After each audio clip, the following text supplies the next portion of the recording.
Siguro que sí. Gobyerno ultimamente vira mas popular para o proyecto na conocido como PPP, esta Public-Private Partnership. Tem essa que o governo e setor privado põe força junto para lograr meta em comum.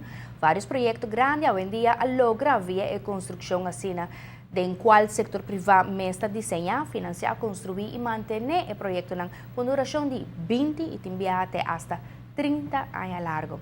Na Aruba nos conhece proyecto na maneira edifício de governo, hospital, edifício de MFA e assim por seguir mencionar. Este está com a Word aqui está evaluando hasta conceito de PPP também de enseñanza. Imagina se logra financiamento grande para renovar toda escola na Aruba e o governo paga para lis escola aqui durante 20 ou 30 anos largo. Isso significa que não se invertir nada a o que evita aumentar o déficit financeiro de nosso país. Que fórmula aqui, o setor privado ganha interesse, mientras o governo baja sua pressão financeira e da parte e deve de período mais largo. Met een keer een nodige onderzoek daarbij vindt plaats in de temporada que também ou como escola por volta renovar de forma met een keer grande, so maneira malon explica PPP é projeto sumamente grande. Agora que nós estamos com o PPP é todo lugar alguno é prioridade.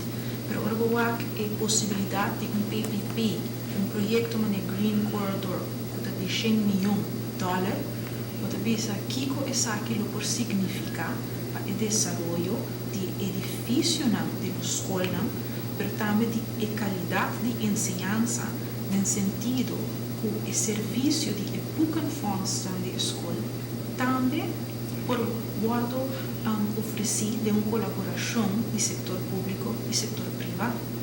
Nós acaba o projeto que o apresentado durante a conferência e que também o governo vira interessar o projeto de escola que da Veja, que é primeira escola que recebe seu painel solar, como que agora é sustentabilidade, o qual é sustentável, o qual nós estamos com solar panels, também agora é em contato com o aspecto humano.